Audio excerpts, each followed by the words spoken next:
नमस्कार, पत्रिका संवाद देख रहे हैं आप और मैं हूं आपके साथ गोहित कौशिक। हरियाणा विद्यालय शिक्षा बोर्ड ने सेकेंडरी परीक्षा 2025 का परिणाम जारी कर दिया है, जिसमें स्टूडेंट्स ने अपने हुनर, प्रतिभा और मेहनत के दम पर बेहतरीन प्रदर्शन किया और अच्छे अंक हासिल किए। वहीं आज पत्रिका संवाद के founding editor doctor Yashpal Yadav ji Gurugram के पाल भारती पब्लिक स्कूल पहुंचे। इस स्कूल में 10वीं बोर्ड के लिए 81 बच्चों ने एग्जाम दिया और उसमें से 21 बच्चे मेरिट में पास हुए। साथ ही स्कूल की टीचर्स ने बताया कि कैसे वो बच्चों को बेहतर शिक्षा देते हैं, साथ ही कैसे वो उन्हें फ्यूचर रेडी बनाते हैं। आइए आपको दिखाते हैं टीचर्स के साथ डॉक्टर यशपाल यादव की ये खास बातचीत। इस स्कूल के 81 स्टूडेंट थे, 81 बच्चे थे जिन्होंने बोर्ड के एग्जाम अपीयर किए 10वीं क्लास के, और उसमें से 21 बच्चे ऐसे जो मेरिट में स्थान हासिल कर पाए। तो एक बड़ी फिगर है, एक बड़ी मात्रा है। 21 बच्चों को मेरिट में स्थान आना एक बड़ी बात होती है। तो इस स्कूल के टीचर्स हमारे साथ उपस्थित है। इन टीचर से पूछेंगे कि उन्होंने किस तरह से मेहनत की ताकि इतना अच्छा रिजल्ट आ पाया। आपका नाम मैडम? अनामिका यादव। अनिमिका जी, आप ये बताइए कि 21 बच्चों का आना अपने आप में एक उपलब्धि होती है, तो आप गौरवान्वित तो महसूस कर ही रहे होंगे निश्चित रूप से। तो लेकिन आपने मेहनत कितनी की होगी? सर बहुत ज़्यादा ये मतलब स्कूल में तो बच्चों को पढ़ाना ही है और फिर इनके लिए नोट्स वगैरह रेडी करना और घर में जाके भी, और हमेशा माइंड में ये रखना कि किस तरीके से बच्चों की परफॉर्मेंस को आगे बढ़ाया जा सकता है। क्या बच्चे भी इस तरह के थे कि वो आपका कहना मान सकते थे, आपके कहे अनुसार चल सकते थे? पेरेंट्स भी क्या ऐसे थे कि आपके कहे अनुसार आपकी बातों का अनुसरण करते थे? तो पेरेंट्स का क्योंकि सहयोग निश्चित रूप से जरूरी होता है, तो आपने कैसा महसूस किया है इस पिछले 1 साल के दौरान? सर मैं ये कहना चाहूंगी कि जैसे मतलब टीचर्स जिस चीज को बोलते थे बच्चे उसको फॉलो करते थे, और उसको जैसे हमने आज उनको काम दिया है कि आपको ये करके लाना है, लर्न करना है, राइट करना है, वो सारा चीज जो है ना सेकेंड डे हमें इन बच्चों की तरफ से मिलता था, और वही आज रिजल्ट है कि ये बच्चे जो है ना आज टॉप पर खड़े हुए हैं। कभी पेरेंट्स की शिकायत नहीं आई मैडम इतना ज्यादा काम दे देती हो बच्चों को तो फुर्सत ही नहीं मिल पाती? पेरेंट्स भी बहुत सपोर्टिव रहे इस मामले में। आप कैसे देखती है, क्योंकि आपका स्कूल तो लगातार 2019 में, 2022 में, 2024 में, 2025 में गिनाते ही जाए, तो 2025 तक आपका टॉप कर रहा है स्कूल, तो आपको गर्व तो महसूस होगा निश्चित रूप से। मुझे भी गर्व महसूस होता है, तो आपको होगा। तो लेकिन इस गौरवान्वित हालात में आने से पीछे बहुत ज्यादा मेहनत रही होगी, और मेहनत अक्सर टीचर ही करते हैं। तो स्कूल के प्रिंसिपल, स्कूल के डायरेक्टर, स्कूल के मालिक आपको किस तरह से सपोर्ट करते थे? बच्चों से कैसे सपोर्ट मिलता था? सर देखिए मुझे तो लगता है कि क्योंकि देखो मैं इंग्लिश पढ़ाती थी, तो एक ऐसे एनवायरनमेंट से बच्चे आते हैं कि उनका बैकग्राउंड इतना वो नहीं होता कि भाई उनके पेरेंट्स बहुत ज़्यादा इंग्लिश बोलते हैं, बट इस स्टेज पे आना बच्चों के लिए और वो भी इंग्लिश में 97 मार्क्स लाना, it's a very big achievement, I think so. और ये नहीं कि एक बच्चा, मुझे लगता है कि सारे बच्चे बहुत ज़्यादा मेहनत करते हैं। इवन आप ये देखिए कि देखिए बॉयज़ हमेशा ये कहते हैं कि बॉयज़ लड़कियां सुपीरियर रहते हैं और बॉयज़ इन्फीरियर रहते हैं, बट हमारे यहाँ के देखिए सर बॉयज़ भी जो है ना वो भी बिल्कुल मतलब कहते हैं ना कि टक्कर की पोजीशन है, गर्ल्स की भी और बॉयज़ की, और पूरा सपोर्ट रहता है। सबसे ज़्यादा तो हमारे स्कूल मैनेजमेंट का रहता है। एक्चुअली हमें वो मोटिवेट करते हैं तो हम भी इतने कैपेबल होते हैं कि वो हम भी आगे मोटिवेट कर सके। तो एक तरीके से हम कहते हैं कि सारे हम मेहनत करते हैं तब जाके हमारे रिजल्ट आता है। और ये भी नहीं है कि, और मैं मुझे 8 to 9 ईयर्स हो चुके हैं यहाँ पर, और इतना अच्छा एनवायरनमेंट है कि मुझे भी ऐसा नहीं लगता कि मैं यहाँ स्कूल छोड़ के जाऊँ। तो मुझे भी यहाँ पे बहुत अच्छा फ्रेंडली एनवायरनमेंट है, सर का भी सपोर्ट है, बिल्कुल घर जैसा बिहेवियर है सर का, तो बहुत अच्छा लगता है। और हम मतलब बच्चों को इस तरीके से पढ़ाते हैं, वो बच्चे किसी और के नहीं है, हमारे ही बच्चे हैं। अगर हम करेंगे ना हमारे बच्चे हैं तो हमारा मोटिवेशन डबल हो जाता है। और पेरेंट्स का भी सपोर्ट मिलता है हमें, कभी ये नहीं कहा कि टीचर ऐसे ये वो, हम जितना होमवर्क दे रहे हैं बच्चे करके लेके आ रहे हैं, सब कुछ मतलब हर तरीके से सपोर्ट मिलता है।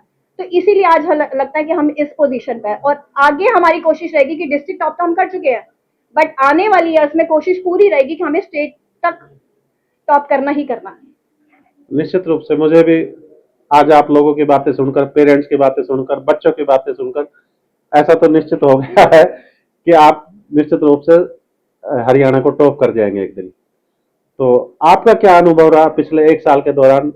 क्योंकि निश्चित रूप से आपने भी बहुत मेहनत की होगी, और आपकी ही प्रतिछाया दिखाई देती है बच्चों में। टीचर्स की प्रतिछाया होती है बच्चे, तो बच्चे अपने आप में कुछ नहीं होते, टीचर्स जितना काम कराता है उतना कर लेते हैं। तो आपने, आपके लिए चैलेंज रहा होगा पिछला एक साल कि आपने इस तरह की परफॉर्मेंस देनी है, तो मैनेजमेंट भी कई बार प्रेशर डालता होगा आप पर निश्चित रूप से कि हमें टॉप पर तो आना ही है। तो वो टॉप पर आना आपके लिए कई बार सिरदर्दी का कारण बन जाता है, कई बार एंजॉयमेंट का कारण बन जाता है कि अब हमें ऊपर जाना है, क्योंकि गर्व होता है ना। तो अब आप ऊपर तो आ ही चुके हैं निश्चित रूप से, तो अब आप पिछले जो एक साल का जो कार्यकाल था उसका कुछ एक्सपीरियंस हमें बताइए, कुछ खट्टी मीठी आपकी यादें हो। सर पहले तो मैं ये कहना चाहूंगी कि हमारे स्कूल वालों ने कभी भी हमें प्रेशराइज नहीं किया काम के लिए। They are so friendly with us. वो उन्होंने हमेशा हमें मोटिवेट किया है और दे ट्रस्ट ऑन अस कि उन्हें हमें हमारे ऊपर इतना विश्वास है कि जो हम करेंगे, क्योंकि हम इतने सालों से यहाँ काम कर रहे हैं, तो कभी ऐसा आया ही नहीं है कि उन्हें हम पे विश्वास नहीं है। विश्वास है इसलिए हम यहाँ पे स्टैंड करते हैं। और बच्चों के लिए मैं ये कहना चाहूंगी कि हमारे बच्चे, हर टीचर हर बच्चे को इक्वल पढ़ाता है, लेकिन कुछ ही टॉप कर पाते हैं। उसका रीजन क्या होता है कि जो बच्चा कैलिबर ज्यादा है, क्योंकि हर स्कूल क्या होता है कि हर स्कूल इन्वायरमेंट प्रोवाइड कराता है, अपने बच्चों को इन्वायरमेंट देता है। कोई स्कूल चाहता है कि कोई टॉप ना आए, सब एफर्ट लगाते हैं, लेकिन बच्चे को स्टॉप कर पाते हैं क्योंकि उनमें कैलिबर होता है और टीचर उस कैलिबर को इनहेंस करता है एक तरह से। तो मैं यही कहना चाहूंगी, मैनेजमेंट की प्लानिंग बहुत मैटर करती है बच्चों को आगे ले जाने के लिए। निश्चित रूप से पूरा हरियाणा चाहता है मेरा बच्चा टॉप आए, पूरे हरियाणा के स्कूल चाहते हैं हम टॉप आए। सब आ तो नहीं पाते ना। जिसकी प्लानिंग उम्दा होती है और जिसका प्लानिंग का एग्जीक्यूशन उम्दा होता है, और एग्जीक्यूशन कौन करता है? टीचर करता है। प्लानिंग, मैनेजमेंट, एग्जीक्यूशन टीचर करता है और फिर रिजल्ट बच्चों का आता है। तो निश्चित रूप से आपके मैनेजमेंट ने अच्छी प्लानिंग की होगी, तो इसका क्रेडिट भी आप मैनेजमेंट को देना चाहते हैं या किसी अन्य को? सारा क्रेडिट मैं मैनेजमेंट को देना चाहती हूँ, क्योंकि स्कूल में इतना ज्यादा अनुशासन क्रिएट कर रखा है कि कोई भी बच्चा मतलब उस अनुशासन को ब्रेक नहीं कर सकता है। और दे नो अबाउट कि हमें क्या करना है, हर बच्चे को पता है, और वो करने के लिए हमेशा ऑलवेज डेडिकेटेड रहता है। तो मैं कहना चाहूंगी कि हमारा मैनेजमेंट इतना सपोर्टिव है और बच्चे भी इतने अच्छे हैं कि हम इतना अच्छा अचीव कर पाए हैं, और उम्मीद करती हूँ कि हम स्टेट लेवल पे भी हमेशा पोजीशन गेन करेंगे। और थैंक यू, मैं इतना ही कहना चाहूंगी। सभी पेरेंट्स का, सभी बच्चों का, सभी टीचर्स का एक उद्देश्य मुझे नजर आया आज कि सब स्टेट पे जाना चाहते हैं। तो निश्चित रूप से जिस पायदान पे खड़े हैं हर आदमी उससे ऊपर जाना चाहता है, लेकिन एक जज्बे के साथ, एक जुनून के साथ ऊपर जाना चाहता है, ये एक बड़ी बात है। तो आप अपने आप को क्या देखते हैं कि आप अगले साल तक ऊपर पहुंच पाएंगे? मींस स्टेट लेवल पर आपका कुछ नाम आ पाएगा? सर एक तो पहले मैं आपको क्लियर करना चाहती हूँ कि आपने कहा कि हम स्टेट लेवल पे जाना चाहते हैं। ऑब्वियसली क्योंकि हम कई बार डिस्ट्रिक्ट लेवल पे आ चुके हैं, हम कह सकते हैं कि हम यूज टू हो चुके हैं उस चीज की, तो अब हमारे लिए नॉर्मल थिंग है। तो हम स्टेट लेवल पे आना चाहते हैं, तो उसके लिए ऑब्वियसली हम एफर्ट भी करेंगे, और ये हमारा, ये कह लो कि नेक्स्ट ड्रीम हमारा यही है। अगले साल का कितना मानते हैं कि आप आ पाएंगे? बिल्कुल, जो हमारा नेक्स्ट सेशन आने वाला है, जो बच्चे आने वाले हैं वो और ज्यादा ब्रिलियंट है, तो हम लगता है कि हम वो अचीव कर पाएंगे। निश्चित रूप से आप कर पाएंगे, आपके जज्बे से लगता है। Thank you Lord. सर आप यहाँ पढ़ाते भी हैं और आपके बच्चे भी यहीं पढ़े हुए हैं। अक्सर मैंने ऐसा नहीं देखा ये कॉम्बिनेशन कि जो टीचर वहाँ पढ़ाता है उसके बच्चे भी उस स्कूल में पढ़ रहे होते हैं। आपके बच्चे यहाँ पढ़े ही नहीं, बल्कि आपके बच्चों ने टॉप किया है, स्कूल को भी, डिस्ट्रिक्ट को भी टॉप किया है। तो इसको आप किस तरह से देखते हैं कि स्कूल में टीचर्स अच्छे हैं? निश्चित रूप से आप मैथ के टीचर हैं, आप अच्छे हैं क्योंकि आपके बच्चे ने 100 आउट ऑफ 100 लिए हैं। तो आप पर तो एक अचीवमेंट, एक सितारा चिपक ही गया है कि 100 आउट ऑफ 100 लेना अपने आप में ए बिग अचीवमेंट। तो आपकी तो जितनी तारीफ की जाए कम है, पर आप किस तरह से आंकते हैं इसको? जब से स्कूल खुला है तब से मैं यही हूँ। ये जो बच्चे पढ़ रहे हैं इनके सारे के पेरेंट्स मैंने पढ़ाए, लगभग 70% पेरेंट्स मैंने पढ़ाए हुए हैं। घर पे कुछ ट्यूशन पे कुछ यहाँ। तो सब कुछ डिपेंड करता है स्कूल के मैनेजमेंट पर। अगर मैनेजमेंट अच्छा है तो वो टीचर अच्छे रखेंगे, टीचर को मोटिवेट करेंगे, और अच्छे टीचर हैं जो बच्चों को केवल पाठ्य पुस्तकों तो नहीं, अलग से नैतिक शिक्षा का अलग पाठ पढ़ाते हैं, खेल कूद का, अनुशासन का, सभ्यता सिखाने के लिए। तो हर तरीके से आपके बच्चों ने भी टॉप किया, डिस्ट्रिक्ट टॉप करके दिया था। मेरी लड़की तो उसमें आप किसको क्रेडिट देना चाहते हैं? स्कूल को और उनके टीचरों को, अध्यापकों को। आप खुद अध्यापक, आप अपना क्रेडिट अपने आप नहीं लेना चाहेंगे? उसने 12वीं में किया था, वो 12वीं मैथ नहीं था, मैं मैथ 10वीं तक पढ़ा था। अच्छा, आप मैथ पढ़ाते हैं? तो उनके उसके जो बाद टीचर उन्हीं की जाना चाहिए। बहुत अच्छा है। आप क्या पढ़ाते हैं मैडम? SST। आपके बच्चे ने भी 97% हासिल किया इस बार, तो ये एक बड़ी उपलब्धि है। तो इसका क्रेडिट किस तरह से किसको जाता है? आपने तो मेहनत निश्चित रूप से की होगी और बहुत मेहनत की होगी, लेकिन की होगी स्कूल के कहने से, मीन्स स्कूल के डायरेक्टर प्रिंसिपल के कहने से, उनकी प्लानिंग के अकॉर्डिंग। तो इसका क्रेडिट किसको जाता है? क्रेडिट तो देखो सर मैनेजमेंट को ही जाता है, स्कूल को, क्योंकि जैसे जैसे इंस्ट्रक्शन वो करेंगे टीचर्स को वैसे ही फॉलो करना होता है। अगर इंस्ट्रक्शन हमें अच्छे से मिलेंगे तो हम फॉलो उसी तरीके से करेंगे। हम अपने कुछ एफर्ट अगर डालना चाहते हैं तो सर कभी हमें मना नहीं करते, क्योंकि हम टाइम टू टाइम अपने व्यूज भी देते रहते हैं, सर उनको भी साथ साथ फॉलो करवाते हैं। तो कुल मिला के अगर देखा जाए तो दोनों का ही कंट्रीब्यूशन इसमें है।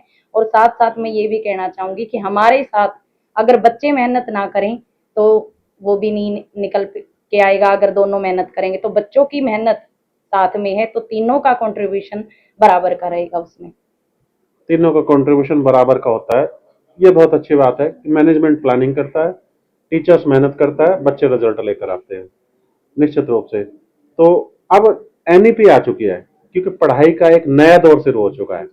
अब जिस तरह से पहले आप पढ़ा रहे थे, इस बार कुछ चेंज मिलेगा आपको पढ़ाने के अंदर। तो आप अपने आप को कितना मोल्ड कर पा रही है, कितना चेंज कर पा रही है उसके अकॉर्डिंग? काफी मुश्किल है चेंज करना वैसे।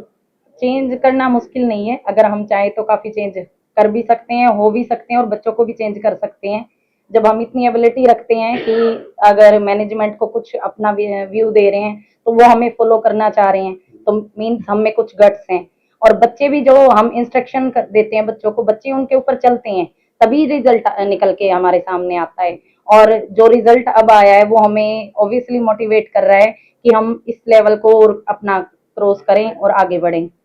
मैडम आपका नाम क्या है, आप कौन सा सब्जेक्ट पढ़ाते हैं? अंजू है मेरा नाम और मैं बिजनेस स्टडी ले रही हूँ अभी। अभी 12th क्लास की बिजनेस स्टडी। तो 12th क्लास में भी कुछ अचीवमेंट तो रही होगी आप लोगों के, है ना? अभी हम 10th पर ही बात कर रहे थे, 12th में भी अचीवमेंट रही होगी। तो वो किस तरह की अचीवमेंट रही और उसमें पूरी साल का क्या खट्टा मीठा एक्सपीरियंस रहा वो शेयर कीजिए। ये सर मैंने बिजनेस स्टडी लिया है, उसमें 100 आउट ऑफ 100 लिया। और इसके अंदर मेन पॉइंट्स जो थे वो रेगुलरिटी थी, डिसिप्लिन थे और प्लानिंग के साथ हमने अपना काम किया। हमने पहले लेसन प्लान बना के चले कि हमें किस टाइम पीरियड में कितना काम हमें कैसे करना है। और बच्चों के अंदर डिसिप्लिन और बार बार हमने उनको लिखवा के याद करवाए, मॉडल टेस्ट पेपर याद कराए, जिसके कारण उनका मतलब एक भी ऐसा पॉइंट नहीं बचा कि जैसे वो ना कर पाए अटेम्प्ट। और मैं तो यही कहना चाहूंगी कि मेरे से ज्यादा मेहनत मेरे हिसाब से बच्चों की है, जिन्होंने इतना अच्छा फीडबैक दिया मुझे। और एक मतलब मेरा थोड़ा सा कंट्रीब्यूशन है उनके साथ कि भाई मैंने उनके साथ मेहनत करी तो उन्होंने भी फीडबैक दिया। कई बार ऐसे होता है, टीचर्स को मैं अक्सर ऐसे देखता हूँ कि टीचर्स कहते हैं ये इंपॉर्टेंट क्वेश्चन है, इसको याद नहीं, कर लेना ऐसा है। बिल्कुल भी नहीं है। अगर ऐसा होता है तो वो सिर्फ मेरे ख्याल से 70-80% के लिए होता है वो चीज कि भाई ये इंपॉर्टेंट चीजें हैं, बट हमें नहीं पता एग्जामिनर क्या दे सकता है। तो हमें तो ईच एंड एवरीथिंग हमें कंप्लीट करनी चाहिए और कभी भी बच्चों को ये नहीं बोलना चाहिए कि भाई ये इंपॉर्टेंट है। हमारे पॉइंट ऑफ व्यू से हर चीज इंपॉर्टेंट है और बच्चों को हमेशा यही मोटिवेट करना चाहिए कि जितना एक्स्ट्रा आप लोग कर सकते हो, बुक के अलावा भी एक्स्ट्रा कैरिकुलम जितने भी हो सके वो आप उसको ऐड करो अपनी स्टडी में। क्योंकि 12th के बाद कुछ ऐसे टॉपिक्स भी आ जाते हैं जो हमें अपने आम डेली रूटीन से या जो भी हमारा कई बार ऑडियो विजुअल भी बच्चों को दिखाना होता है। बिल्कुल। तो क्योंकि आजकल चीजें चेंज हो चुकी है, हाँ जी। पूरी पढ़ाई चेंज हो चुकी है, तो ऑडियो विजुअल भी होते हैं। उसका कितना योगदान मानती है कि आप वो चीजें भी जरूरी है आजकल? ऑडियो वीडियो विजुअल वैसे तो आज के टाइम में जो बिल्कुल करंट में हमारी लाइफ में जो हमारे आसपास जितनी भी ऑर्गेनाइजेशन है वो ऑडियो और वीडियो से ज्यादा अच्छा इम्पैक्ट डालती है। जैसे बहुत सारी कंपनीज है बिजनेस के अंदर, तो हम ज्यादातर कंपनी और अपने एडवर्टाइजिंग मार्केटिंग इनके बारे में ही पढ़ते हैं और वो सारी चीजें हमें लाइव देखने को मिलती है कि अभी फिलहाल क्या चल रहा है। तो हम चाहते हैं कि बच्चों को साथ साथ वो भी नॉलेज हम साथ साथ देते रहते हैं ताकि वो इस चीज से कनेक्ट कर पाए कि भाई अभी आज के टाइम में क्या चल रहा है। किताबों से निकल के भी नॉलेज होनी चाहिए उनके पास। बहुत धन्यवाद। अब आखिरी क्वेश्चन ये, जो सबसे आखिरी क्वेश्चन यही पूछा है कि अब अगले साल अपने आप को कहाँ देख रहे हैं? हम अगले साल अपने आप को स्टेट लेवल पे देखना चाहते हैं। Thank you Lord. ये स्कूल निश्चित रूप से स्टेट लेवल पे जाएगा। आप क्या पढ़ाते हैं सर? मैं बच्चों को कॉमर्स पढ़ाता हूँ, बिजनेस अकाउंट। तो बिजनेस अकाउंट में भी 100 आउट ऑफ 100 आए हैं, जैसे मैडम ने बताया था। हाँ जी बिल्कुल आए हैं। तो और तो अकाउंट्स में भी आए बच्चों के 100 आउट ऑफ 100। तो अकाउंट्स में 100 आउट ऑफ 100 आना बड़ी बात है, क्योंकि एक कठिन सब्जेक्ट होता है। और कठिन सब्जेक्ट होने के बावजूद अगर यदि 100 में से 100 नंबर आ जाए किसी बच्चे के, तो या तो बच्चा बहुत ब्रिलियंट है, या उसको पढ़ाने वाला टीचर बहुत ब्रिलियंट है, या उसकी प्लानिंग बहुत अच्छे से हुई है।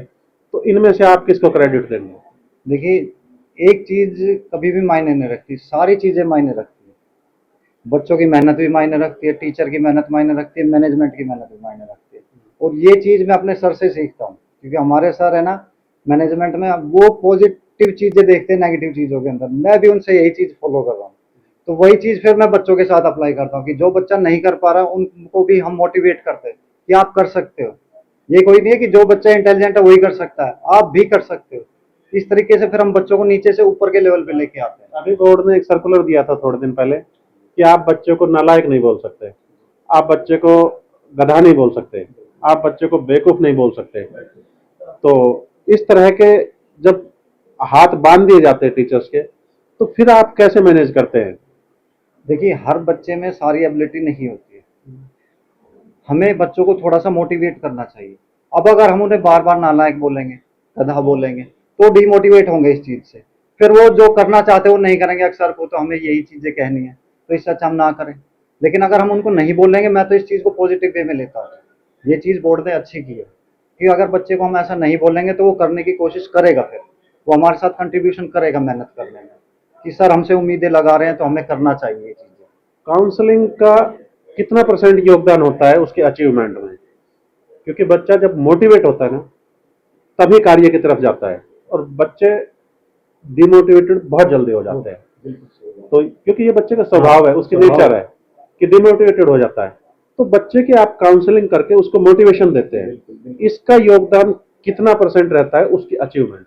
ये बहुत ज्यादा इंपॉर्टेंट है सर, क्योंकि जब हम बच्चे को मोटिवेट करते हैं, जो चीज वो नहीं करना चाहता, मोटिवेट होने के बाद वो उसको करने की कोशिश करेगा। तो मैं मोटिवेशन को बहुत ज्यादा इंपॉर्टेंट मानता हूँ। निश्चित रूप से। अब अगले साल आप कहाँ अपने आप को पा रहे हैं? सर स्टेट लेवल पे फर्स्ट पोजीशन पे पा रहे हैं। निश्चित रूप से आप स्टेट लेवल पर जाएंगे। Thank you.